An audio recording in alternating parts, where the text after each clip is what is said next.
O frio era um artesão meticuloso e seu cinzel era o vento. Para Elias, cada rajada que serpenteava pelas frestas da cabana em ruínas era um lembrete físico de sua insignificância perante a montanha. O ar, rarefeito e cortante, não apenas roubava o calor de sua pele, mas parecia sugar a própria substância de seus pensamentos, deixando para trás um zumbido oco, a melodia da fome. Suas mãos, pouco mais que um mapa de calos, cicatrizes e sujeira entranhada, trabalhavam a madeira com uma automação nascida da necessidade desesperada. A farpa que se alojara sobre a unha de seu polegar esquerdo pulsava em um ritmo doentio, um pequeno sol de dor em sua galáxia de desconforto. Ele a ignorava, assim como ignorava o protesto de seus músculos e o tremor que começava em suas pernas e subia por sua espinha. A tarefa era singular, absoluta: erguer uma parede contra o mundo. Cada viga de pinho que ele arrastava da floresta próxima era um fardo monumental, seu peso uma âncora que o prendia ao presente. O cheiro da seiva fresca e da terra úmida era o único perfume em seu universo, um aroma cru e honesto que contrastava com a lembrança fantasmagórica do pão assando na aldeia, que ele deixara para trás, ou para a qual ele se tornara invisível. O som de seu machado, um golpe seco e ofegante contra a madeira, era sua única conversa, uma percussão solitária que se perdia na imensidão da paisagem. Ele não estava construindo um lar, estava tecendo um casulo, um adiamento contra o inevitável. A sobrevivência não era uma jornada, era uma esteira rolante, e cada passo exaustivo o mantinha exatamente no mesmo lugar, na beira do abismo. O sol da tarde, uma moeda pálida e sem calor, começava sua descida, e a sombra da montanha oposta rastejava pelo vale como uma mancha de tinta, prometendo uma noite ainda mais fria, um teste ainda mais severo para sua frágil fortaleza de madeira e esperança. A solidão possuía sua própria textura, uma aspereza semelhante à da lixa em sua alma. Elias aprendeu a ler a linguagem da ausência. O silêncio não era vazio, mas preenchido por sons que a presença humana normalmente abafaria. Havia o sussurro das folhas secas, um segredo compartilhado entre as árvores. Havia o estalo distante de um galho sobre o peso de um animal que ele nunca via, um lembrete de que outras vidas, mais adaptadas e silenciosas, pulsavam ao seu redor. E havia, acima de tudo, o vento. O vento era um coro de 1000 vozes, às vezes um lamento baixo e melancólico que se infiltrava na madeira, fazendo a cabana gemer como um navio moribundo. Outras vezes, um assobio agudo e zombeteiro que testava a integridade de cada encaixe que ele laboriosamente talhara. Ele se pegava respondendo a esses sons em sua mente, um diálogo mudo com os elementos. Para o gemido da madeira, ele oferecia a promessa silenciosa de reforço. Para o assobio do vento, ele retrucava com uma teimosia silenciosa, fincando os pés com mais força no chão de terra batida. As luzes da aldeia, visíveis apenas nas noites mais claras, eram como estrelas caídas, um aglomerado de calor e comunidade tão distantes quanto a própria Via Láctea. Ele não sentia mais raiva ou tristeza ao olhá-las, sentia um desapego profundo, como se observasse a vida em outro planeta. Aquele mundo de portas fechadas, de conversas abafadas e de fumaça subindo das chaminés não era mais seu. Sua realidade era a sensação da casca áspera sob seus dedos, a frieza da pedra em suas costas quando descansava, o sabor terroso da raiz de dente de leão que constituía sua refeição. O isolamento o havia afiado, removendo tudo o que não era essencial, até que ele se sentisse tão parte da montanha quanto as rochas e os pinheiros retorcidos. Foi um som que quebrou a monotonia de sua existência, um som que não pertencia ao repertório da montanha. Não era o grito de uma águia nem o uivo de um lobo. Era algo mais sutil, ressonante, como o toque de um dedo molhado na borda de uma taça de cristal. Um zumbido melódico, baixo e persistente, que parecia vibrar não no ar, mas dentro de sua própria caixa torácica. A princípio, ele o descartou como um truque de seus ouvidos, uma alucinação auditiva nascida da fadiga e da má nutrição. Mas o som persistiu, subindo e descendo em uma cadência suave, uma canção de linar desolada. Ele largou o machado, o baque da ferramenta na terra soando profano contra a delicadeza daquela nota. O som o puxava, uma corrente invisível que o arrastava para longe a segurança relativa de sua clareira. Ele se moveu com uma cautela instintiva, seus pés descalços e endurecidos mal fazendo barulho sobre o tapete de agulhas de pinheiro. O zumbido guiou para além do riacho, que era sua fonte de água, para um trecho da floresta mais antigo e denso, onde a luz do sol se fragmentava em feixes poeirentos e o ar era mais pesado, carregado com cheiro de decomposição e vida antiga. A melodia ficava mais clara a cada passo, imbuída de uma tristeza que ecoava em seu próprio peito. Era um som de dor, mas não uma dor aguda ou selvagem, era uma dor resignada, a aceitação de um fim iminente. Ele sentiu um arrepio que nada tinha a ver com o frio. Pela primeira vez em meses, algo além de sua própria sobrevivência despertou sua curiosidade, uma força perigosa em um mundo onde a curiosidade podia custar as poucas calorias que o mantinham vivo. Ele a encontrou em um pequeno anfiteatro natural, formado por rochas cobertas de musgo. A criatura era uma impossibilidade feita de luar e sombra. Grifo lunar, embora Elias não soubesse seu nome, apenas reconhecesse a majestade quebrada diante dele. Suas penas, de um branco prateado que parecia absorver e reemitir a luz ambiente, estavam sujas de lama e sangue seco. A cabeça de águia, nobre e altiva, estava baixa e o corpo de leão tremia incontrolavelmente.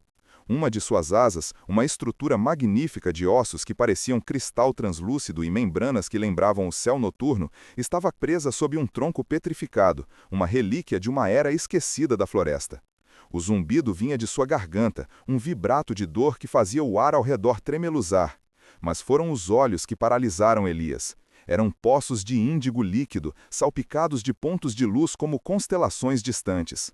Neles, ele não viu a ferocidade de um predador, mas uma inteligência antiga e uma exaustão tão profunda que parecia abarcar séculos. A criatura o observou se aproximar, e por um instante o zumbido cessou.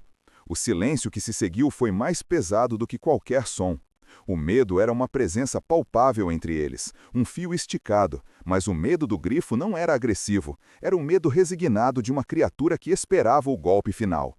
Elias, que conhecia intimamente a anatomia do desamparo, viu seu próprio reflexo naqueles olhos estelares. Viu a mesma solidão, a mesma luta silenciosa contra um mundo indiferente. A montanha inteira pareceu prender a respiração, esperando sua decisão. A lógica da sobrevivência era uma mestra cruel e eficiente, e seus ensinamentos, gravados em sua carne pelo cinzel da fome e do frio, eram absolutos e desprovidos de qualquer sentimentalismo. Não desperdice. Não desperdice um único movimento que não gerasse calor ou segurança. Não desperdice um pensamento em algo que não fosse a próxima refeição ou o remendo seguinte na parede esburacada.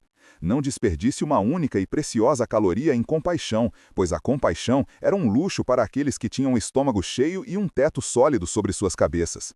A criatura diante dele, uma anomalia de beleza quebrada, representava o antônigo de tudo o que o mantivera vivo até então.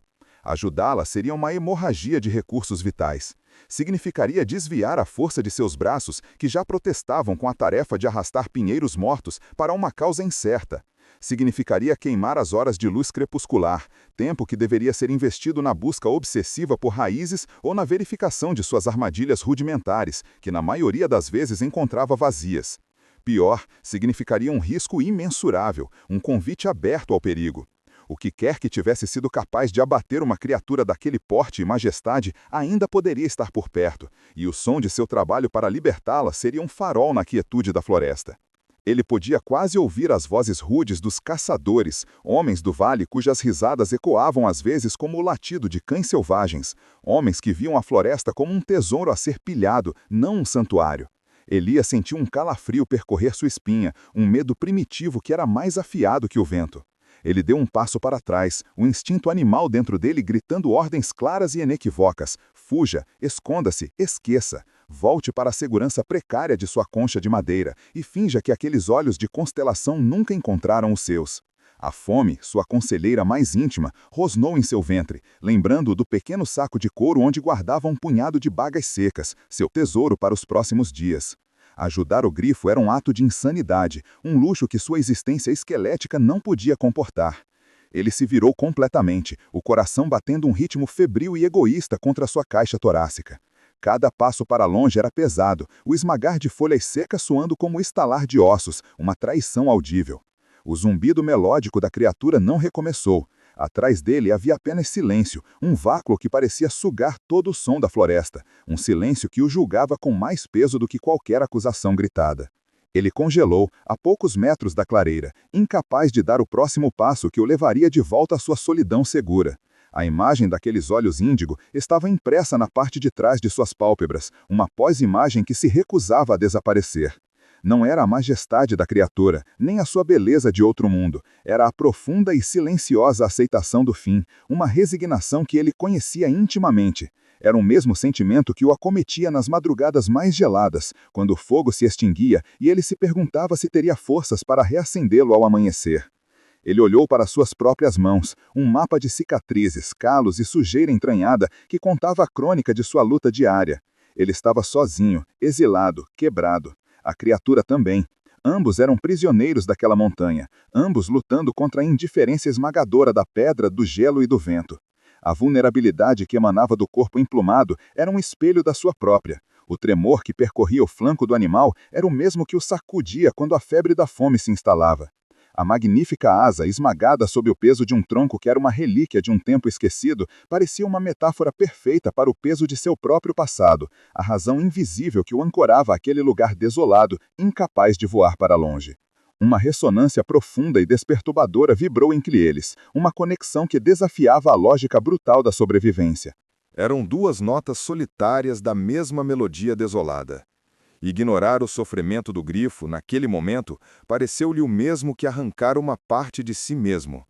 Seria a admissão final de que a montanha o havia vencido, não quebrando seu corpo, mas erodindo sua alma até que não restasse nada além do instinto cru de um animal.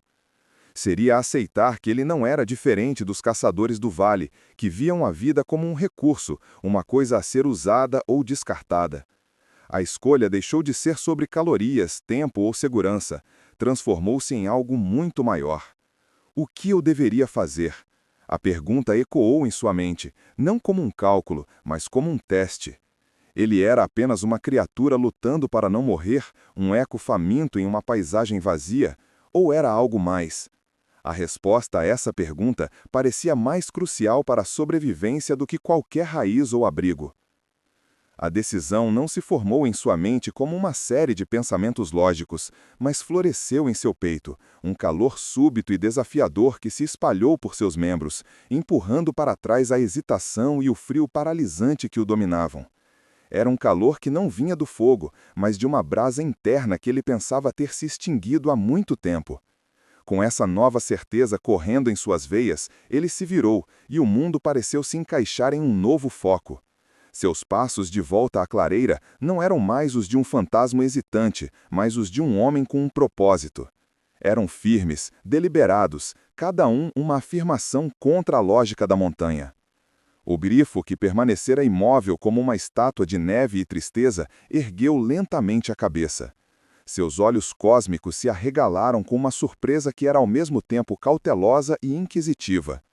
Elias não fez nenhum movimento brusco em direção à criatura. Em vez disso, ele passou por ela e continuou em seu caminho de volta à cabana, mas agora sua missão era radicalmente diferente. Ao chegar à sua frágil fortaleza, ele não se moveu para pegar lenha ou sua magra porção de comida. Ele foi até o canto onde guardava seus tesouros, as poucas posses que separavam sua existência da de um animal selvagem.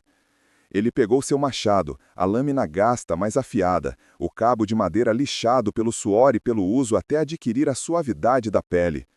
Ele pegou a barra de ferro, um pedaço de civilização esquecida que encontrara meio enterrado perto de uma mina desmoronada. Seu peso uma promessa de alavancagem contra o intransigente.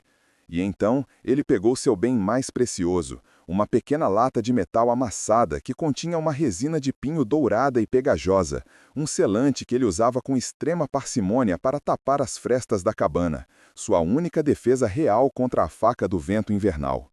Por fim, com uma pontada de sacrifício que era quase física, ele puxou seu único cobertor da cama, um pedaço de lã áspera, remendada e puída, que era a única coisa que se interpunha entre ele e a morte pelo frio durante o sono. Carregando esses símbolos de sua própria sobrevivência, ele retornou à clareira. O grifo o observou em silêncio, a cabeça inclinada, cada movimento seu analisado por aquela inteligência antiga. Elias depositou as ferramentas e o cobertor no chão macio de agulhas de pinheiro, uma oferenda silenciosa, e então se aproximou do imenso tronco petrificado, sentindo o peso de sua decisão em cada fibra de seu ser. O trabalho começou como um ataque fútil contra a própria geologia.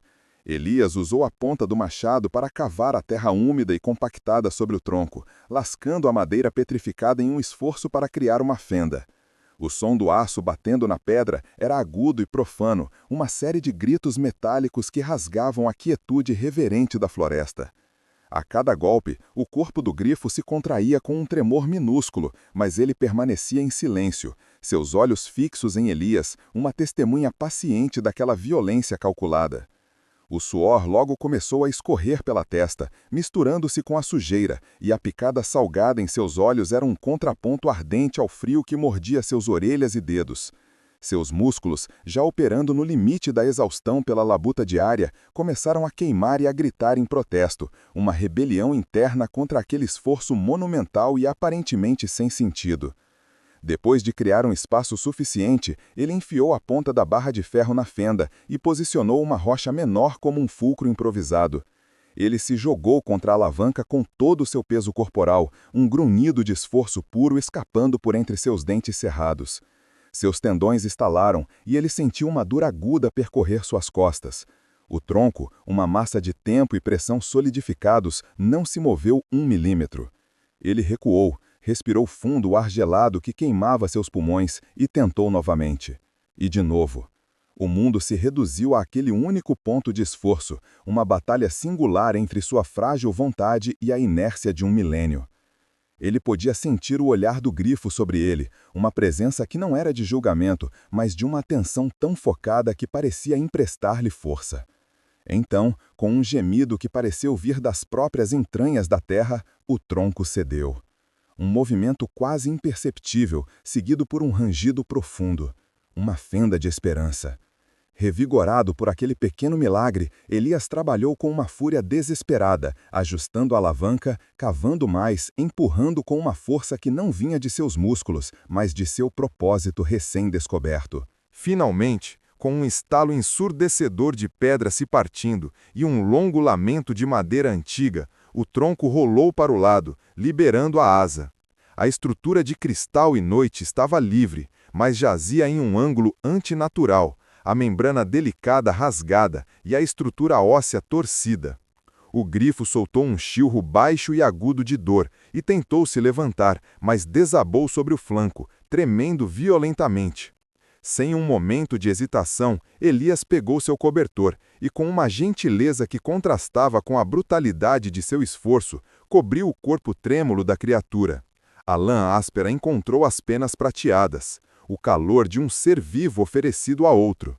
Em resposta, o grifo virou lentamente sua nobre cabeça de águia, e num gesto de confiança tão profundo e inesperado que fez o coração de Elias parar, roçou suavemente a ponta de seu bico adunco contra as costas da mão suja do garoto.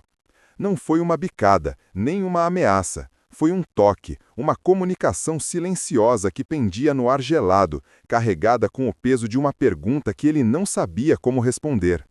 O toque foi efêmero, mais leve que o pouso de uma folha de outono, mas deixou uma marca em sua pele como se tivesse sido feito com um ferro em brasa. O calor, no entanto, não era de dor, mas de uma comunicação tão profunda e antiga que as palavras teriam sido uma profanação. Elias recuou a mão, não por medo, mas por reverência, o coração batendo um ritmo desordenado em sua caixa torácica. Ali estava ele, um garoto feito de fome e fuligem, diante de uma criatura tecida de noite e luar, e um abismo de silêncio os conectava. A lógica da sobrevivência, sua mestra implacável, gritou em sua mente com a fúria de uma tempestade. Ela apresentou seus argumentos com uma clareza brutal. A criatura era um fardo, uma boca a mais para alimentar quando a sua própria já estava vazia. Era um farol de perigo, um convite aberto para o que quer que a tivesse derrubado em primeiro lugar. Fossem os caçadores do vale com suas armadilhas de aço e corações de pedra, ou alguma outra brutalidade da montanha que ele ainda não conhecera. Ajudá-la era um ato de suicídio por procuração. Seu corpo inteiro era um testamento à validade desses argumentos. A dor em seu estômago era uma presença constante, uma besta roedora que nunca dormia. O frio já começava a se infiltrar em suas roupas gastas, um lembrete da noite que se aproximava e da precariedade de seu abrigo. Cada caloria era uma moeda preciosa, e ele estava prestes a esvaziar seus cofres por uma causa que não era a sua. Ele olhou para o grifo, que agora tremia sobre o cobertor puído, a lã áspera uma mancha de terra contra a prata celestial de suas penas. A criatura não pedia nada, não implorava. Seus olhos de constelação simplesmente o observavam, refletindo a luz pálida do crepúsculo e a imagem de um garoto magro e indeciso. Aquele olhar não continha julgamento, apenas uma vasta e cansada sabedoria. Era o olhar de quem já tinha visto estrelas nascerem e morrerem, e agora estava resignado a ver seu próprio fim.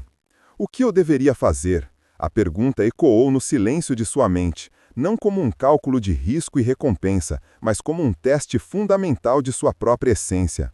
Ele poderia dar as costas, voltar para sua cabana, comer suas últimas raízes e tentar dormir ao som do vento, sabendo que a poucos metros de distância, uma vida magnífica se extinguia em silêncio. Ele sobreviveria à noite, talvez, mas que parte dele teria morrido para permitir essa sobrevivência? A montanha já havia tirado tudo dele, sua família, seu lar, seu passado. Ele deixaria que ali tirasse também a última centelha de compaixão que o diferenciava das pedras e do gelo? A imagem do bico tocando sua mão retornou, um eco de calor contra o frio de sua dúvida. Não foi um pedido de ajuda, foi um reconhecimento, e isso, ele percebeu, mudava tudo. A decisão se manifestou não como um pensamento articulado, mas como uma maré subindo em seu peito, uma onda de calor desafiadora que empurrou para trás o frio da lógica e o medo paralisante. Foi um ato de rebelião silenciosa contra a tirania da sobrevivência a qualquer custo. Ele não seria mais uma criatura faminta lutando por seu próximo amanhecer, ele seria um guardião. Com essa nova certeza solidificando-se em suas veias, ele se moveu. O primeiro desafio era monumental, levar o grifo para o abrigo. A criatura era grande demais para ser carregada, e sua asa ferida tornava qualquer movimento uma agonia. Elias se ajoelhou ao lado dela, ignorando a umidade gelada que se infiltrava em seus joelhos. Ele falou, não com palavras, mas com um murmúrio baixo e contínuo, o mesmo som que usava para acalmar a si mesmo durante as piores tempestades. Ele tocou o ombro emplumado, um toque firme e tranquilizador. O grifo virou a cabeça, seus olhos índigo fixos nos dele, e por um momento Elias sentiu como se a criatura estivesse lendo sua alma, pesando sua intenção. Então, com um esforço que fez todo o seu corpo tremer, o grifo tentou se levantar, apoiando-se em suas 3 patas saudáveis. Ele conseguiu se erguer parcialmente antes de vacilar, um chilro agudo de dor escapando de seu bico. Elias agiu instintivamente, posicionando seu próprio corpo frágil sobre o flanco da criatura, oferecendo seu ombro como um apoio improvável. O peso era esmagador, ameaçando entortar sua espinha, mas ele se firmou, seus pés afundando na terra macia. E assim, eles começaram a se mover, em uma dança lenta e dolorosa em direção à cabana. Cada passo era uma batalha. Elias limpava o caminho à frente com os pés, afastando galhos e pedras afiadas. O grifo se apoiava nele, sua respiração quente e ofegante soprando em seu pescoço, um ritmo compartilhado de esforço e dor. Elias podia sentir os tremores que percorriam o corpo do animal, cada solavanco enviando ondas de agonia que ele sentia como se fossem suas. O mundo se reduziu àquela jornada de poucos metros, que parecia se estender por uma eternidade. O cheiro do grifo era uma mistura de ozônio, poeira de estrelas e o odor metálico de sangue. O som de suas patas e dos pés descalços de Elias no chão da floresta era a única percussão. Quando finalmente alcançaram a entrada baixa da cabana, ambos estavam à beira do colapso. Com um último esforço coordenado, eles atravessaram a soleira e o grifo desabou suavemente sobre a cama de folhas de pinheiro que Elias havia preparado no canto mais protegido. O garoto caiu de joelhos ao lado dele, exausto, mas com o coração cantando uma melodia que ele não ouvia há muito tempo. A canção do propósito. Dentro da cabana, a realidade de seu compromisso se aprofundou. O espaço, que já era pequeno para um, agora parecia claustrofóbico com a presença da grande criatura. O fogo na lareira improvisada estava baixo, emitindo mais fumaça do que calor, e o vento encontrava novas maneiras de se infiltrar pelas paredes mal calafetadas, trazendo consigo o cheiro de neve iminente. O grifo tremia, não apenas de dor, mas do frio penetrante da montanha. A primeira tarefa de Elias foi reacender a vida no coração de seu abrigo. Ele pegou a madeira que havia economizado meticulosamente para as próximas 2 noites e a empilhou sobre as brasas, soprando suavemente até que as chamas dançassem, lançando sombras tremeluzentes sobre seu companheiro ferido. O calor crescente era um alívio, mas também o som de seus recursos diminuindo. Em seguida, a fome. A sua própria era uma dor familiar, mas ver a fraqueza nos olhos do grifo despertou nele um instinto protetor que suplantou sua própria necessidade. Ele foi até o seu esconderijo secreto, uma pequena cavidade atrás de uma pedra solta na parede, e retirou seu tesouro mais precioso. Um pequeno pedaço de peixe seco, salgado, que ele vinha guardando para o momento em que a fome se tornasse insuportável, para o dia em que ele não tivesse mais forças para caçar raízes. Sem hesitar, ele o colocou em uma pedra chata perto do fogo para aquecê-lo, o cheiro salgado e oleoso enchendo a cabana e fazendo seu estômago se contorcer em um nó de desejo. Quando estava morno, ele o desfiou com os dedos sujos e ofereceu os pequenos pedaços na palma da mão ao grifo. A criatura o observou por um longo momento, depois abaixou a cabeça e com uma delicadeza surpreendente pegou a comida com a ponta da língua. Elias sentiu o toque áspero e quente em sua pele, e um nó se formou em sua garganta, uma mistura de alívio e uma tristeza profunda por todo o sofrimento que os havia levado àquele momento. Ele então pegou sua única panela de metal, encheu-a com a neve limpa da soleira da porta e a colocou sobre o fogo, um processo lento para obter um pouco de água. Enquanto a neve derretia, ele se voltou para a asa ferida, examinando-a sob a luz do fogo. A estrutura de cristal parecia rachada e a membrana estelar estava rasgada. Ele não sabia como curá-la, mas sabia que precisava mantê-la limpa. Rasgando uma tira da parte inferior de sua própria camisa, ele a umedeceu na água morna e começou a limpar a ferida com uma gentileza que suas mãos calejadas mal se lembravam de possuir. A cabana, antes um monumento à sua solidão, havia se transformado. Agora era um hospital, uma despensa compartilhada, um santuário.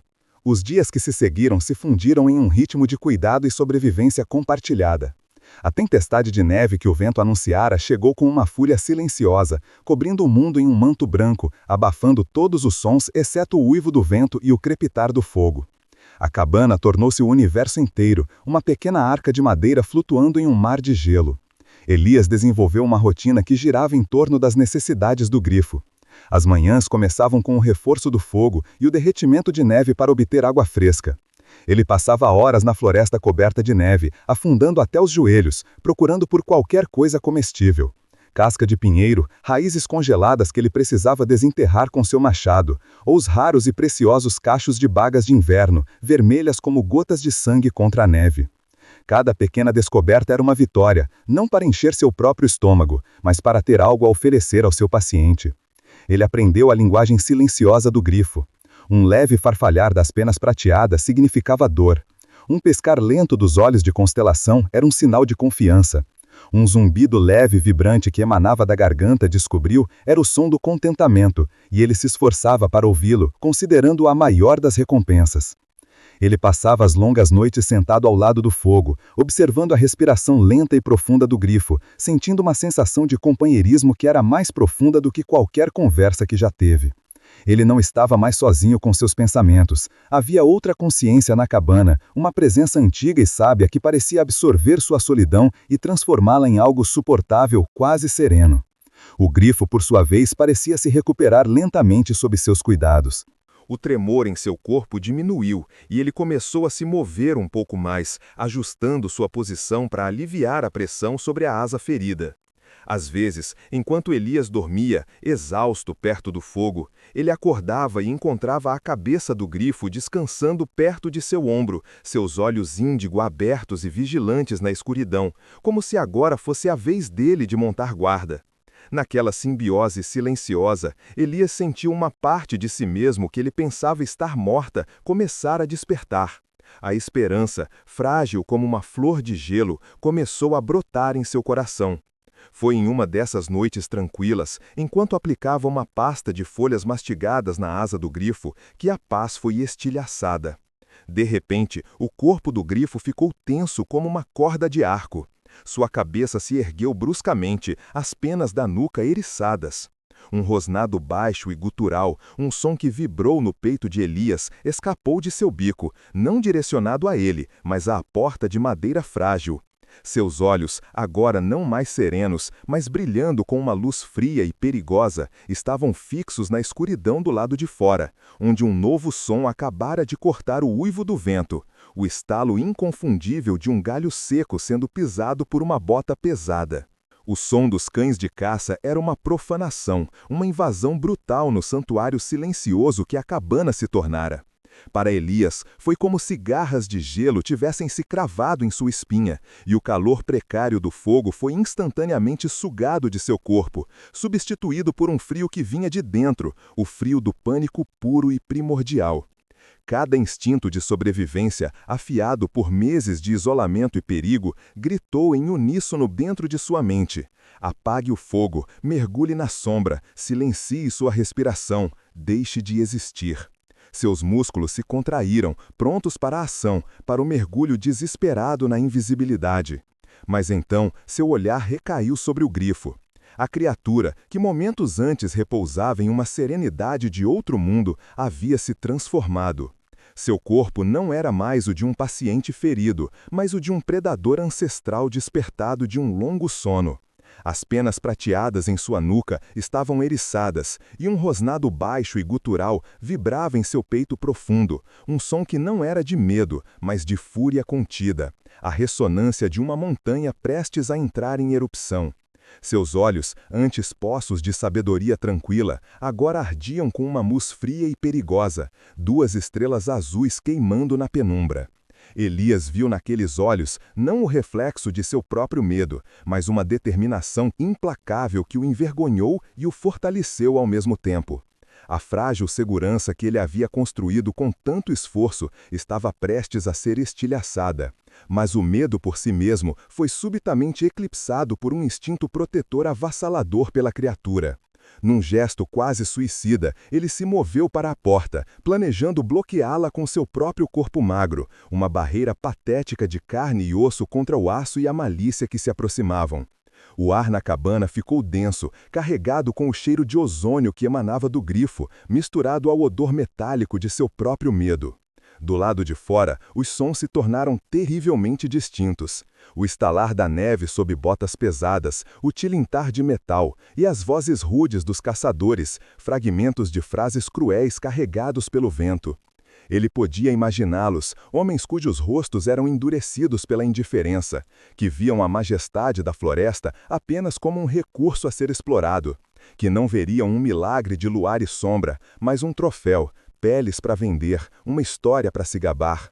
A ideia acendeu nele uma raiva fria que combateu o pânico. Foi então que o grifo se moveu. Com uma fluidez que desmentia seu ferimento, ele se ergueu e colocou uma de suas imensas patas dianteiras no chão de terra batida, bem na frente de Elias. As garras, do tamanho de dagas de obsidiana, não se estenderam de forma ameaçadora. Foi um gesto de interposição, um comando silencioso e inequivocado. Fique parado. Elias congelou, o coração martelando contra suas costelas, e entendeu. O papel deles havia se invertido. Ele não era o guardião. Ele estava sendo guardado. O momento esticou-se até o ponto de ruptura, cada segundo uma eternidade suspensa. Elias podia ouvir o fôlego dos caçadores, um som áspero e ofegante a meros metros da parede de madeira. Uma voz, grave e impaciente, cortou a noite. Juro que vi uma luz por aqui, algum eremita maluco talvez. Outra voz riu, um som desagradável, como pedras se chocando. Se houver, não estará aqui por muito tempo. Os cães sentiram algo. Vamos arrombar. Elias fechou os olhos, esperando o impacto esmagador da bota contra a porta, o estilhaçar da madeira, a erupção da violência em seu pequeno mundo. Mas o golpe nunca veio. Em vez disso, o rosnado do grifo cessou, sendo substituído por algo muito mais estranho e poderoso. O zumbido melódico, a canção de ninar desolada que o havia guiado até a criatura, retornou. No entanto, sua natureza havia mudado completamente. Não era mais um lamento de dor, mas uma nota de poder ressonante, um harmônico que parecia emanar não apenas da garganta da criatura, mas de cada pena, de cada fibra de seu ser. O som não viajou pelo ar, ele o transformou, fazendo com que as partículas de poeira que dançavam na luz do fogo vibrassem e se alinhassem em padrões geométricos. Elias abriu os olhos e o que viu o fez prender a respiração. A luz da lua, que entrava pela fresta do telhado, não estava mais apenas iluminando o grifo. Estava sendo atraída por ele, sendo absorvida por suas penas prateadas. A criatura começou a brilhar, não com uma luz refletida, mas com uma luminescência interna, um brilho prateado-azulado que pulsava em sincronia com o zumbido. Então, o milagre começou. Fios finíssimos dessa luz líquida começaram a se desprender do corpo do grifo, movendo-se pelo ar como se fossem tecidos por uma mão invisível. Com a mais sutil das inclinações de sua cabeça de águia, o grifo guiava esses filamentos. Eles se entrelaçaram, formando uma tapeçaria etérea dentro da cabana. E então passaram através das paredes de madeira, não como luz, mas como algo mais substancial, uma névoa de percepção. Do lado de dentro, a cabana estava banhada em um brilho suave e calmante. Do lado de fora, Elias podia sentir. As paredes agora projetavam uma aura de abandono, de decrepitude antiga.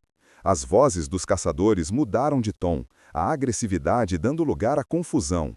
"Não há nada aqui", disse um deles, a voz agora abafada, distante. "Apenas ruínas. O vento deve estar pregando peças em nós. Vamos, os cães estão perdendo o rastro."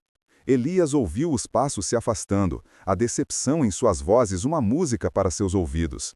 A magia do grifo não era uma barreira física, era um véu sobre a mente, uma canção que sussurrava ao mundo que ali não havia nada para ver, nada além de silêncio e tempo. O som dos passos dos caçadores e dos latidos de seus cães foi gradualmente engolido pela noite, até que o único som remanescente foi o sussurro do vento nas árvores e o crepitar suave do fogo. O silêncio que se instalou na cabana era diferente de qualquer outro que Elias já havia conhecido. Não era o silêncio da solidão ou do medo, mas o silêncio profundo e reverente de um lugar sagrado, um santuário que havia sido testado e se mantido firme. A tensão, que mantivera cada músculo de seu corpo rígido como um fio de aço, finalmente o libertou. Ele exalou em um único suspiro trêmulo, um som que pareceu absurdamente alto na quietude, e sentiu suas pernas cederem. Ele deslizou pela parede até sentar-se no chão de terra, o corpo tremendo com o rescaldo da adrenalina. Seus olhos, arregalados de admiração, permaneceram fixos no grifo. Lentamente, a tapeçaria de luz começou a se desfazer. Os fios prateados recuaram, desfazendo-se no ar ou sendo reabsorvidos pelas penas da criatura, que gradualmente perderam seu brilho sobrenatural, retornando ao seu tom suave de prata sob a luz da lua. O zumbido de poder diminuiu até se tornar um silêncio absoluto. A cabana voltou a ser apenas uma cabana, um abrigo humilde de madeira e barro, mas para Elias ela nunca mais seria a mesma. O mundo parecia ter se reajustado em seu eixo. O grifo virou sua cabeça nobre e o encarou. A intensidade predatória havia desaparecido de seus olhos, substituída por aquela sabedoria vasta e antiga que ele vira a conhecer. Mas agora havia algo mais, um calor, um reconhecimento que parecia preencher o espaço entre eles. Com uma dignidade que tornava seu leve mancar quase imperceptível, a criatura deu um passo em sua direção. Elias permaneceu imóvel, o coração batendo um ritmo lento e pesado. O grifo abaixou a cabeça e, com uma gentileza que desmentia seu poder e tamanho, roçou a coroa de sua cabeça emplumada contra o peito de Elias.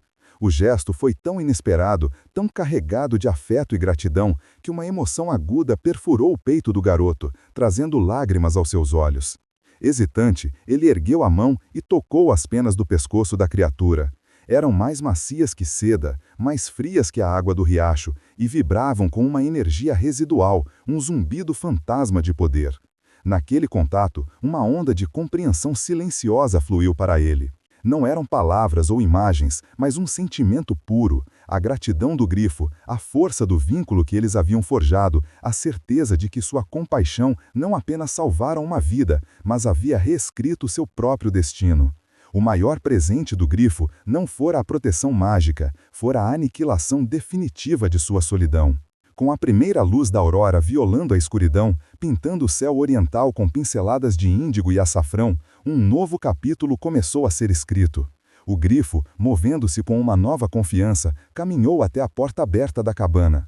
A criatura parou na soleira, o corpo majestoso emoldurado pela promessa do dia nascente, e olhou para trás, para Elias. Seus olhos não precisavam de palavras, um invito era claro, uma pergunta silenciosa sobre o futuro que eles agora compartilhariam. Elias se levantou, cada músculo de seu corpo protestando contra o esforço e a tensão da noite anterior, mas sua alma sentia-se leve, purificada.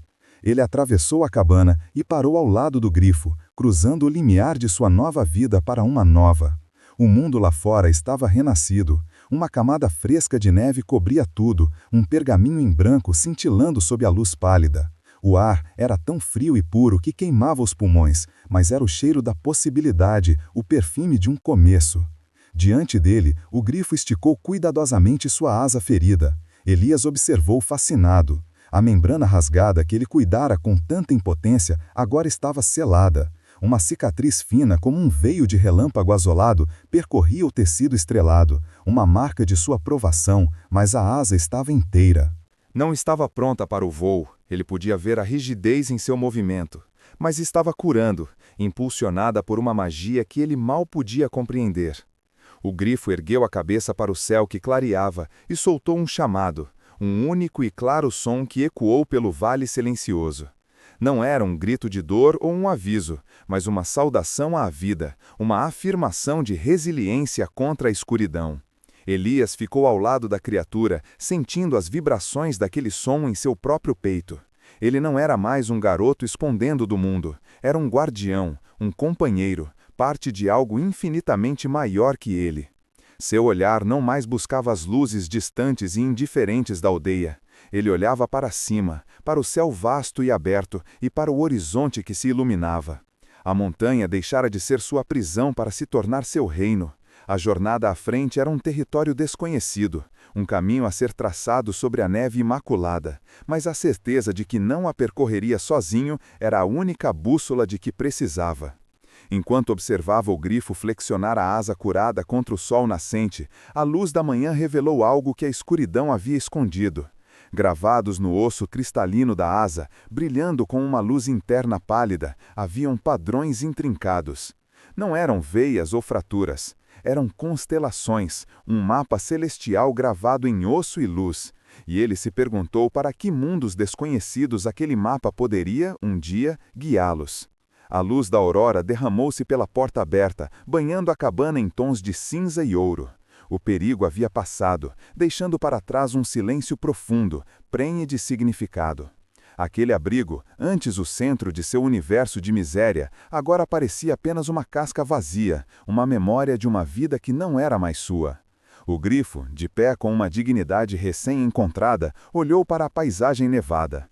Ao lado de Elias, seu cão, uma sombra silenciosa durante toda a provação, levantou-se e sacudiu a neve de seu pelo emaranhado, o olhar fixo em seu mestre, esperando um comando que ambos sabiam que viria. A decisão foi tomada no silêncio, uma compreensão compartilhada de que o caminho à frente não passava por aquelas paredes. Elias não olhou para trás. Ele não pegou a panela de metal amassada nem as poucas ferramentas gastas. Deixar tudo para trás não foi um sacrifício, mas uma libertação. Ele saiu para o frio cortante, o ar puro uma promessa em seus pulmões.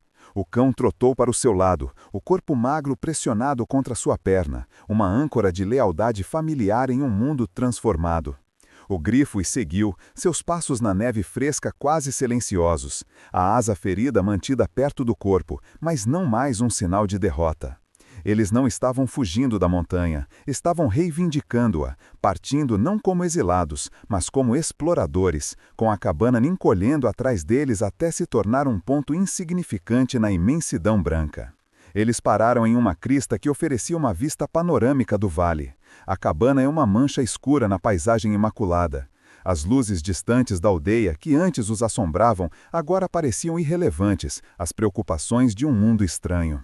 O cão sentou-se a seus pés, a respiração formando nuvens de vapor. Elias sentiu o toque suave do bico do grifo em seu ombro, um gesto de encorajamento. O vazio em seu peito, que a fome e a solidão haviam cavado, estava preenchido por uma nova sensação: propósito. Ele não era mais o garoto que sobrevivia, era um menino que acompanhava a lua. O grifo então se virou, o olhar fixo não para o sol nascente, mas para um passo de montanha desconhecido ao norte, um caminho que a neve ainda não havia tocado. Elias seguiu o olhar da criatura, para o norte, para o desconhecido. O sol da manhã finalmente atingiu a asa curada do grifo, e as cicatrizes de luz azulada brilharam intensamente. Nelas, Elias viu claramente o mapa de estrelas, uma carta de navegação para jornadas que ele nunca ousara sonhar. O cão latiu, um som curto e alegre que quebrou o silêncio da manhã. Não era um fim, mas uma inversão. A bússola de sua vida não apontava mais para a mera sobrevivência, mas para o horizonte. Ele entendia agora que, às vezes, o ato mais simples de compaixão não apenas salva outra vida, mas oferece um novo céu sobre o qual a sua própria pode navegar.